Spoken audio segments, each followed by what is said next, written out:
What's going on, guys? For those of you that are new to the channel, my name is Ty, and today in this video, I'm going to be ranking my top 10 films of 2025, now that we're halfway through the year. Now listen, I know that halfway through the year was technically the beginning of July, but July was such a big month for movies, and I just feel like the end of July is a good breaking point as sort of like our halfway as we dive into the fall, even though next month is actually August. But listen, guys, I just want to go over my top 10 here.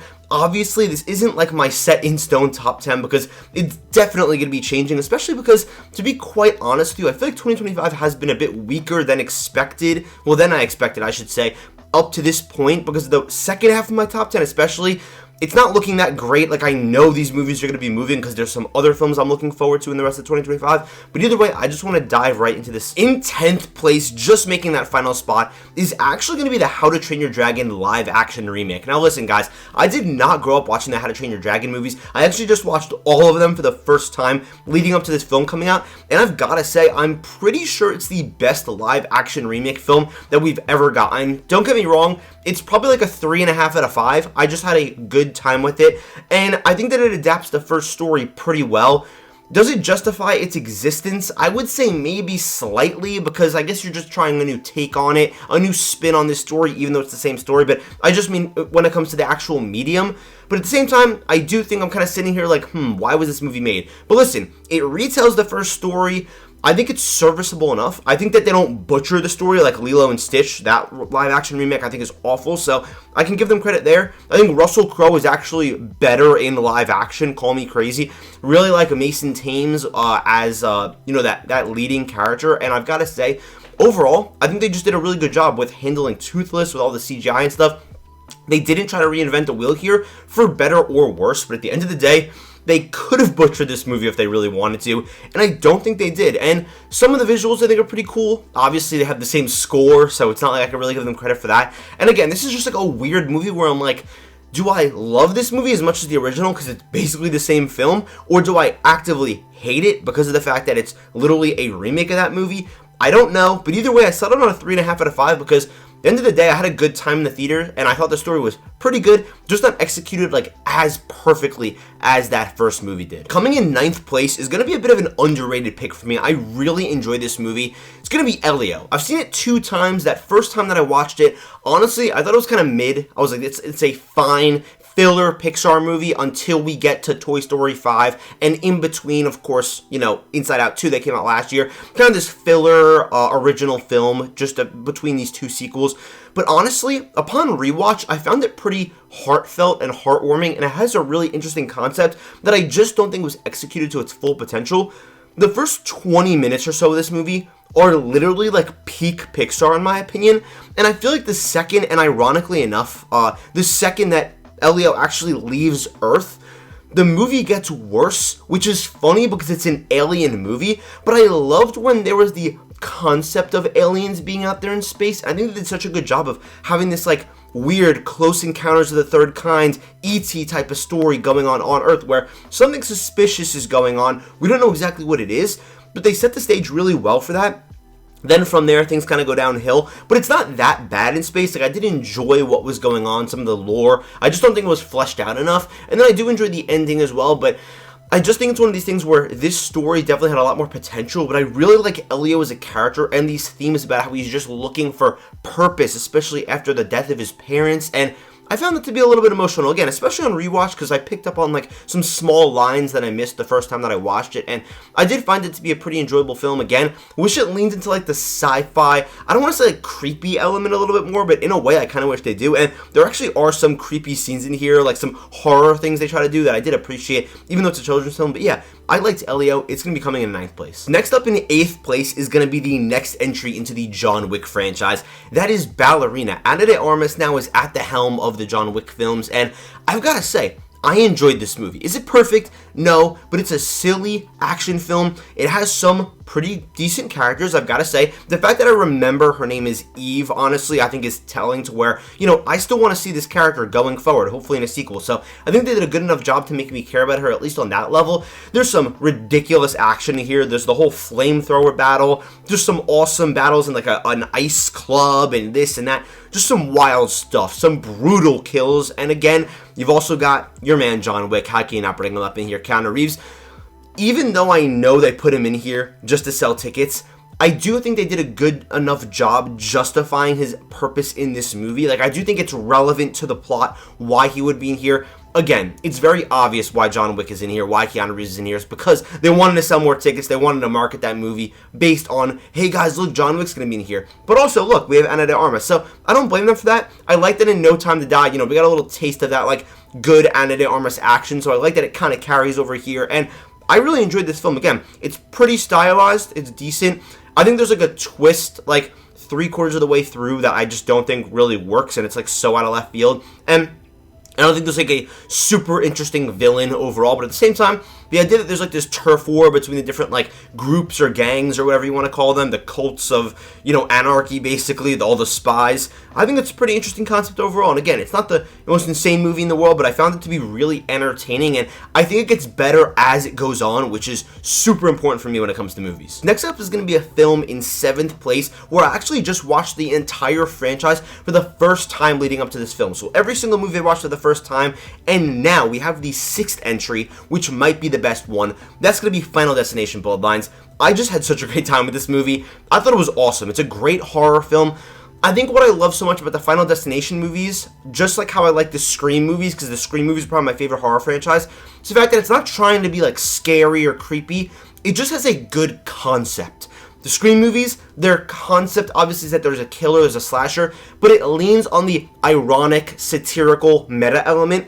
I like that Final Destination has this really awesome, almost meta feel to it, again, where it's like, anyone can die randomly at any point. There's no rules, there's no nothing. I mean, there are rules within the universe that they try to establish, but it just brings up such a fun premise where it's not even really trying to be scary. It's just having a good time being gory, messed up, and honestly pretty like cynical and horrible to these characters. And it does have kind of like this funny twist to it because it's just so brutal, it's so over the top sometimes, and that's what I loved about it. I think this film, the opening scene, I'm blanking on what it's called, the premonition, the opening premonition was insane with like the shout song, oh my god, ridiculous, and from there, every kill was just better than the next, and then the way that this movie ends, again, if you're not fully bought in, I can see how you think it's stupid, but I loved it. It was so stupid and over the top and ridiculous. It ties back into something with the penny earlier in the movie. I just thought it was awesome, had a good time with the characters as well, and I can't wait to see what they do with this franchise next. Next up in 6th place is going to be the latest entry to the MCU that just came out about a week ago. It's going to be Fantastic Four: First Steps. I really enjoyed this movie, had a good time with it. I was having my doubts beforehand, even though I'm a big MCU fan, because I didn't really love the cast. I'm going to be honest. I wasn't fully sold on them, and I think they did a good enough job with this movie on selling me on this team. Even though I don't think they're perfect, I don't think they're as good as like the Thunderbolts or the Avengers or the Guardians, but still, I think they're a pretty solid group, a pretty solid family. I've got to say, man, the world building in here, it feels pretty rich. I wish they did expand on it a bit more, because it does feel sometimes like we're kind of just in New York, but either way, the cosmic elements feel awesome. The cinematography at times looks pretty slick, especially this sequence in the middle involving space. Silver Surfer, Shala Ball, played by Julia Garner. Man, she's having herself such a great year. And then, of course, how could I not mention Galactus, big glooming threat coming to eat their planet.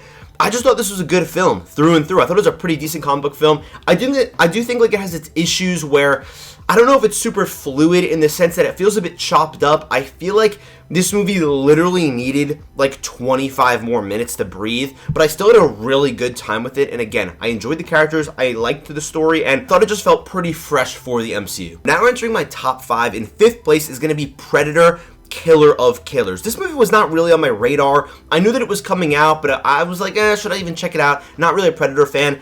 And this film just blew me away. I thought it was awesome. To be completely honest with you guys, I don't think it's like the most memorable movie. I don't find myself really thinking about it too much, even though I watched it just like a month or a month and a half ago. But either way, it's a really solid film. It's just awesome. It kind of is like a dad concept where it's like, what if Predator was fighting people in World War II and also Vikings and also this and that? Like, it just has this crazy, wild, out there concept, but I just think it works, honestly. It's as simple as that. Predator fighting samurais, like, just cool, wacky stuff.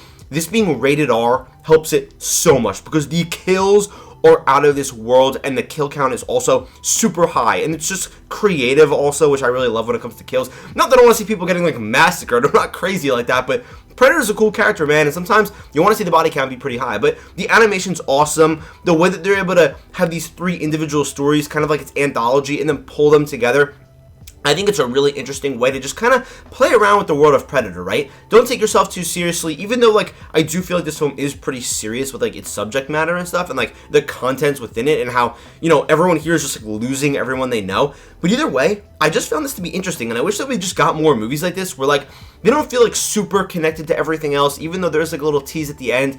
It's just one of these things where, hey, let's just make an animated Predator movie where he's fighting samurais and Vikings and people in World War II. Fine, yeah, sure, go ahead. And honestly, I kind of salute Netflix for making something like this and letting it happen, because I think it's just an awesome, unique concept, and again, they executed on it pretty well. Is this movie, like, super memorable, honestly? Just for me personally, not really, but at the same time, I still think it was really great. One thing that I do want to make very clear, for these next 4 films, I think they are all 100% going to be in my top 10. I cannot see a world where they're not in my top 10. I think this is the cutting off point here. Coming in the 4th place is going to be F1. F1 is a movie, to be honest with you guys, I was not that excited for, and I think that I shouldn't have been doubting Apple, considering I feel like all they do is make banger TV shows and movies like Killers of the Flower Moon. I loved F1. Brad Pitt still is the sauce at, you know, I was going to say 55, but he's like 60 now, or 61, whatever, however old he is. Then you've got him playing off the younger Damon Idris. I've got to say, man, their chemistry with each other, their banter was so thrilling. And speaking of thrilling, as someone that's not into racing whatsoever, I found the races in this to just be absolutely off the walls awesome. The final race in this movie, oh my god, my heart was pounding. I was like, this is cinema while I was watching this movie, seriously. My brain was melting, just awesome. I loved how personal this movie felt, where we're exploring the backstory of our main character, you know, Brad Pitt's Sonny, who's kind of like this beat-up, old, washed guy. He's out of the game. People don't think he's that good anymore, and he's trying to just prove his worth one more time. He just wants to get out there and continue racing. The guy wants to practically die racing, which is pretty much a big point in this, and he's kind of like the risky guy. He doesn't really care about the safety of others. He's just trying to win at all costs, and I just find Javier Bardem and also Kerry Condon to be such great supporting characters as well. It has this freshness to it that I really like. Like, yes, it is based off of F1, which is a sport, but this movie just feels so original and just fresh. There's something exciting about it. There's this energy pumping through it. It just feels like it has adrenaline in it. There's little side characters in here that get like their own little arcs, even if it's just like a little gag or just like something that's touched on for a minute, where at the end they get their conclusion and you're like, yeah, let's go. It's, again, just that feel-good movie this summer, even though at times things get pretty dark. And I like how far they actually push this movie to being dark sometimes, where you're like, oh my god, did that person just die? Or like, are they, like, what's going on here? It gets wild. The stakes feel very high, even though it's just racing. And I love this movie. I found it to be absolutely awesome. Now entering our top 3, coming in 3rd place is going to be Thunderbolts. I absolutely loved Thunderbolts. Now, I'm going to be honest, I did not know what to expect going into this movie. I was pretty excited for it, for sure, even though Brave New World I thought was kind of a dud, because believe it or not, it's actually not on this list. Sorry, guys, it's not going to be my number 1 movie of the year or number 2, but I didn't know what to expect, because I really loved all these characters, even if I didn't love all the projects that they were in. Like, even someone like Ghost, I was like, oh, there's potential there. Yelena, obviously, it's been known at this point that she has a lot of potential with her, but it just felt a little bit confusing, like, where are we going with this movie? And I watched it, and I should have just trusted Jake Schreier, who made Beef one of my favorite shows of this decade, because this film's awesome. It has a unique creative vision, which I really liked. It actually tries to go for something with its themes about mental health and depression and how you're not alone. And that's something that I didn't really expect them to do, honestly. And I like the fact that the final act of this movie, it's not just punch, punch, punch, punch. Like, yeah, sure, we get a little bit of action, don't get me wrong, and throughout this movie we get some action, but I found it to be an interesting final act, rather than just a boss battle like it's a video game, like your typical MCU movie, which is fine, because I get it, villains gotta fight the heroes, but I think that Sentry is also such a layered character. They do such a great job of kind of slowly teasing Bob and what he truly is over the course of this film.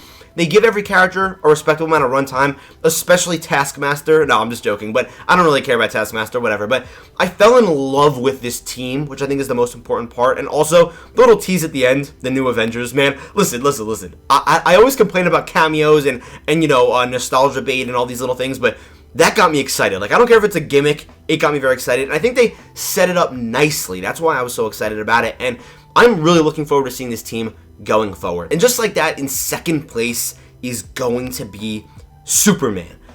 I absolutely loved Superman. I cannot believe how good this movie ended up being. I was very excited for it. I was kind of nervous because I was afraid. I'm like, oh God, is this really going to live up to the hype? I love James Gunn. I love connected superhero universes, even though there's only like one that's ever realistically been good. And I just don't know, like where we're going with this. Is it going to be good? And again, I believed it was going to be good, but there was still this part of me that was scared that it wasn't going to live up to the hype. And yes, it did. Yes, it absolutely did. I can admit, this movie might be a little bit flawed. Maybe slightly flawed. I honestly disagree with a lot of like the main flaws that I've been hearing. I think some of them are just really stupid and really nitpicky. But at the same time, I just loved this movie. It is so hopeful. It is so full of charisma and charm. It's campy when it needs to be. It can get serious when it needs to be as well. I think that it's so thrilling and fun. The side characters like Mr. Terrific, just awesome. You've got all the Daily Planet crew. There's little jokes in here that I think are funny. And again, it does have time to really have those emotional beats where you've got the dynamic between Lois Lane and Superman. You've also got these other side characters just being absolutely awesome in their roles. And they actually play an important role in the plot. This film feels so comic booky. And speaking of comic booky, you've got Lex Luthor, Nicholas Hoult, one of my favorite villains that I've seen in a while. Let me just put it that way. I thought that the way he just felt so menacing, but you can't help but almost smile whenever he's on screen because of how funny he'll be, or just his line deliveries are just off the wall. I just loved Superman. I loved being in this world. I think it felt so expansive. They did such a great job, and I like the little political aspect of how there's like this war going on, and as Superman's really getting beat up throughout this entire film. I like that because Superman is like the most overpowered hero like in all of comics practically, if you really kind of, dissect it or whatever.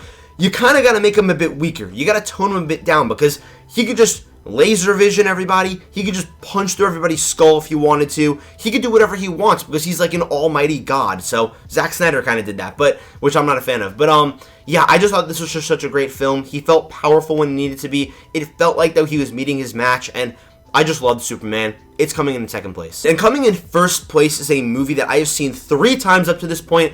Unfortunately, not in IMAX. Hopefully one day I will see it in IMAX. It's going to be none other than Ryan Coogler's Sinners. This is a film that on my first viewing, I loved it. Like, I truly loved it. I was like, oh my god, this is one of the best movies I've seen in a long time. Then I rewatched it, and I think that all the subject matter, because it's very heavy, there's a lot going on, which I'm not saying it's like messy or anything, but there's just a lot to take in. On my second watch, I was like, oh my god, this is a masterpiece. Genuinely, this is a filmmaking miracle. Like, this is one of the greatest films I've seen in the past couple of years. Absolutely ridiculous on all levels. First of all, let me just start off by saying it's absolutely beautiful. Like, it's a beautiful looking film. Movies don't look like this anymore. It's one of these once every couple of years types of films. I look at Oppenheimer, I look at La La Land, I look at Once Upon a Time in Hollywood, where sometimes there's these movies that come out and they just look so much better than every other movie. I don't know what it is. I guess the cinematography, but also you've got Ludwig on the score, phenomenal. But at the core, you've got this deeply emotional story that about these two brothers. Obviously, a lot of other themes it's diving into, but it's just ridiculously amazing. The story, I think, is so creative. I love the fact that the first half takes its time just setting up this world, but it's so exciting for some reason because you're almost like excited with these characters to set up this juke joint. Then in the second half, there's the musical scene, which, oh my god, is one of the best scenes I've seen in a long time. I know I keep saying that about different things. It's the best looking movie I've seen in a long time. The best movie I've seen in a long time. The best score, but it really is that good. It's ridiculous. Sinners is incredible. And I feel like that second half, man, it is about vampires, sure. It turns into, kind of like a, oh my god, are we going to be safe? Are we going to survive throughout the night? It turns into like Five Nights at Freddy's practically, right? Not actually, but then in the end, you've got that little post-credit scene type of thing where he's like, you know what? Those were the best couple hours of my life. Even though I never got to see the sun, whatever the phrase is, I don't want to butcher it. That really sold me on my second watch. And then I watched it a third time and I loved it more. I feel like my review just now did not do this movie justice, but it's absolutely ridiculous. I love this movie. Is it going to move for number 1? We'll see. But that's my top 10 movies into 2025, halfway through. Thank you guys so much for watching. I love you guys, and I'll see you in the next video.